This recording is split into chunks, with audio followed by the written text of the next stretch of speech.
এদিকে আমরা শুরু করবো যে তোমার 6 নম্বর ক্লাস। আমরা ইতিপূর্বে প্যাটার্ন টুল পর্যন্ত গেছিল না? আজকে আমরা শুরু করবো হিস্টোরি ব্রাশ টুল থেকে। হিস্টোরি ব্রাশ টুলটা জাস্ট একটা ছবি নিয়ে আসবো আমরা।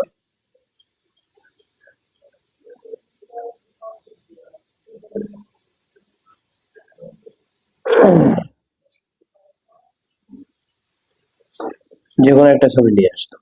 ছবি নিয়ে আসার পর আমি হিস্টোরি ব্রাশ টুল দেখানোর আগে আর্ট হিস্টোরি ব্রাশ টুলটা দেখাচ্ছি একটু করে। আর্ট হিস্টোরি ব্রাশ টুলে ক্লিক করে এগুলো যদি আমরা কি করে নিই, এই মাউসটা একটু ড্র্যাগ করি তাহলে কিন্তু ছবিগুলো একটু ব্যতিক্রম হয়ে যাচ্ছে না? এটা আর্ট করার জন্য মোটামুটি কিভাবে ব্যবহার হয় আর কি।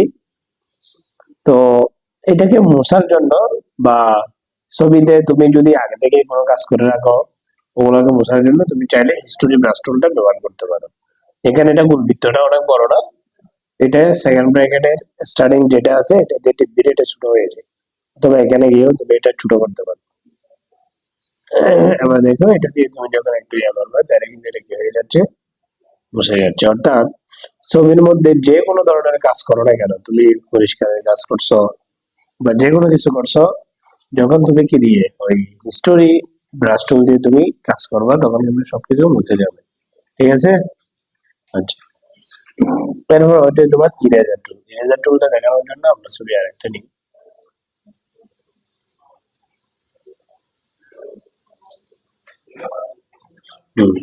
ধরো এটাকে বলা হয় ইরেজার। এটা দিয়ে আমরা যে কোনো কিছু একটা কালারের মাধ্যমে ইরেজ করতে পারি। এই যে মুছে যাচ্ছে।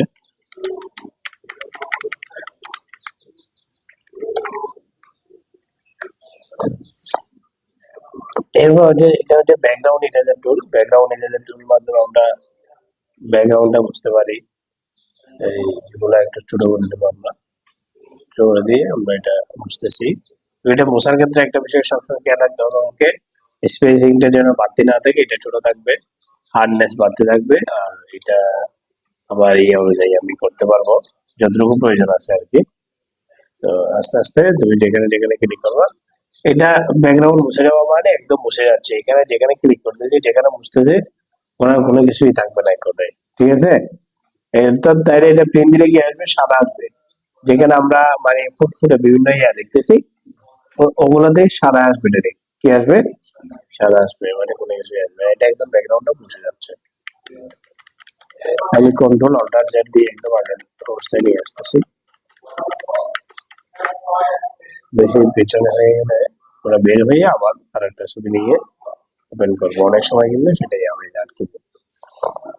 3 নম্বরে তাহলে প্রথমটা শুধু ইরেজার টুল ছিল, দ্বিতীয়টা হচ্ছে ব্যাকগ্রাউন্ড ইরেজার টুল না, আর এটা হচ্ছে ম্যাজিক ইরেজার টুল। ম্যাজিক ইরেজার টুলের কাজ কি, মানে এইটার পুরো ব্যাকগ্রাউন্ড কালার একটা না, আমি ক্লিক করে এক ক্লিকে পুরো ব্যাকগ্রাউন্ডটা কি হয়ে গেল, ইরেজ, মুছে মুছে গেল। ঠিক আছে?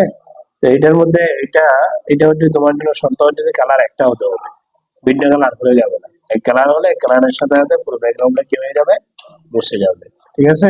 অর্থাৎ কোনো কিছুর মধ্যে আমি চাচ্ছি এটা মানে ব্যাকগ্রাউন্ডটা মুছে ফেলার জন্য, ওই ক্ষেত্রে আমরা ম্যাজিক ইরেজার টুলটা সবচেয়ে বেশি সহায়ক আমাদের জন্য। ওকে? এরপর হচ্ছে গ্রেডিয়েন্ট টুল। গ্রেডিয়েন্ট টুলের জন্য আমরা কিন্তু কি নিচ্ছি, একটা এই নিউ পেজ নিচ্ছি। এরপর গ্রেডিয়েন্ট, গ্রেডিয়েন্টে ক্লিক করার পর এটাকে আমরা একটু ক্লিক করলাম।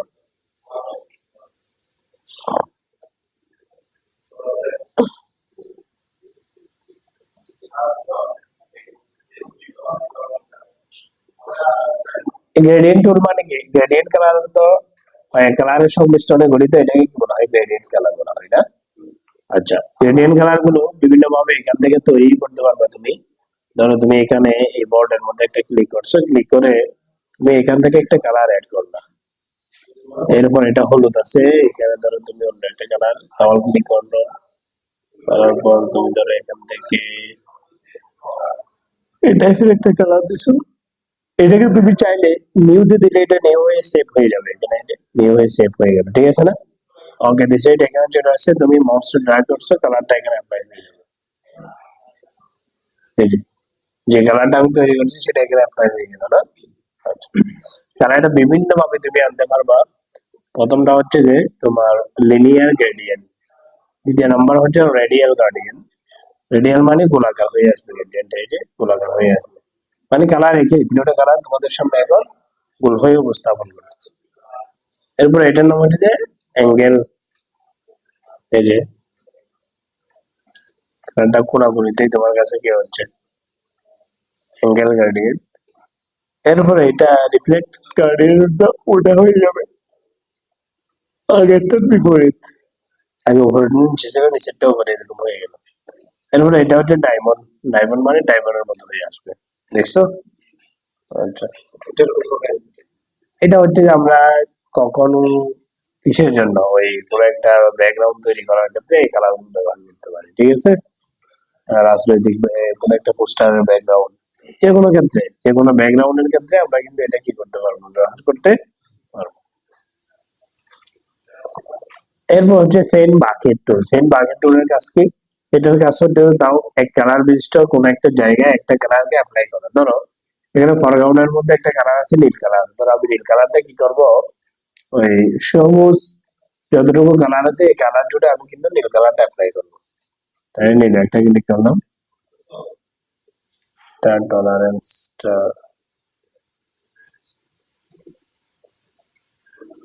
কালার উপর করতেছি সেজন্য এরকম হয়ে যাচ্ছে। আচ্ছা, যদি আমি এখান থেকে চাই বা হলুদ কালারটা আমরা কি করবো, অ্যাপ্লাই করবো, মানে যে কোনো একটা বিষয় আর কি, কালার যেটা অ্যাপ্লাই করতে চাচ্ছি সেটাই, যেটার উপর ক্লিক করবো ওই কালারটা কি হয়ে যাবে, এই কালার লিস্ট হয়ে যাবে, ঠিক আছে? ওকে, তার মানে কি একটা কালারকে যদি আমরা পরিবর্তন করতে চাই এক ক্লিকের মধ্যে, সেটা হচ্ছে আমরা ফেন বাকেট টুল দিয়ে করতে পারি, ঠিক আছে না? নিচেরটা কোনো ইয়া হচ্ছে না।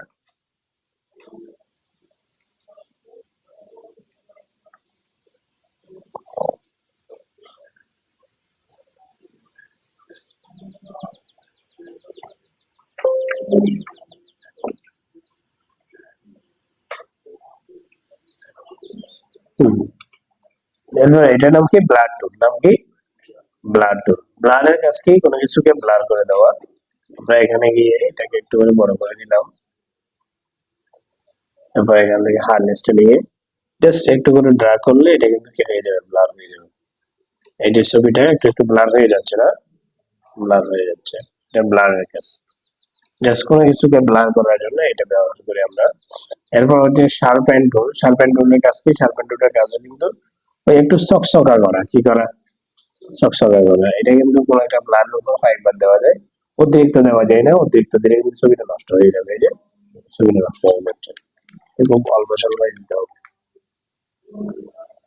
এরপর হচ্ছে স্পোর্ট টুল। স্পোর্ট টুলের কাজ হচ্ছে কোনো কিছু টেনে টুনে লম্বা করা। ধরো কিছুক্ষণের জন্য আমি ওর কানের লতিটা একটু করে টেনে লম্বা করতে চাচ্ছি, তাহলে এখানে একটু ক্লিক করে মাউস পয়েন্টার দিয়ে একটু ড্র্যাগ করলে এটা লম্বা হয়ে যাবে,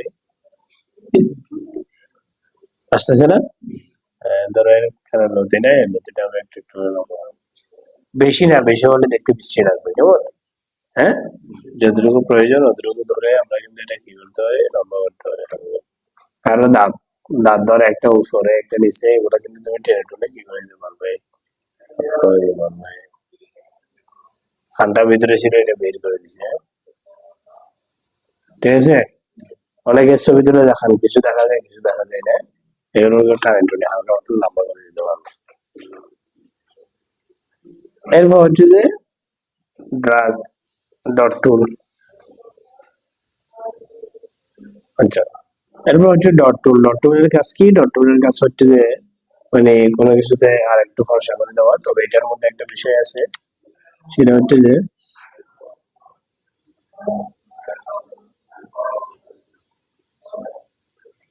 এটা ভুল করে দিতে হবে, এই আর হয়তো আসতেছে।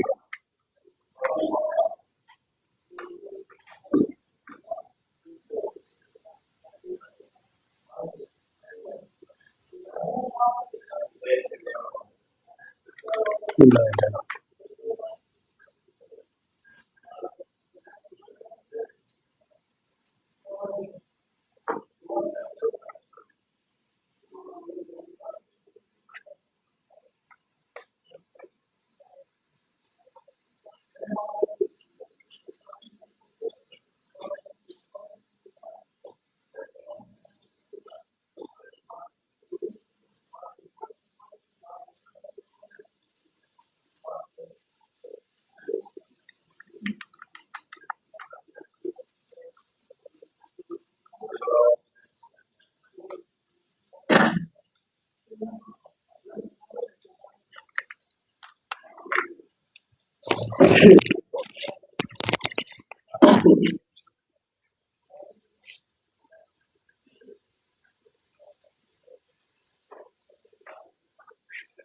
অর্থাৎ এটার কাজ হচ্ছে তোমার কি করা, ওই কোনো কিছুকে ওই একটু ফর্সা করে দেওয়া, হাইলাইট করে দেওয়া আর কি। তো এটা একটু ডিস্টার্ব করতেছে মনে হয়। হ্যাঁ, মানে তুমি নির্দিষ্ট কোনো একটা ইয়াকে আর একটু কি করতে পারবা, পরিষ্কার বা সাদা করে দিতে পারো। এটা বারডুলের কাজ হচ্ছে যে একটু কালো করে দেওয়া। অর্থাৎ ধরো ওর চুল আছে, চুলগুলো একটু সাদা টাইপের, এগুলো তুমি চাইলে কি করতে পারো, কালো করতে পারো। কি করতে পারো?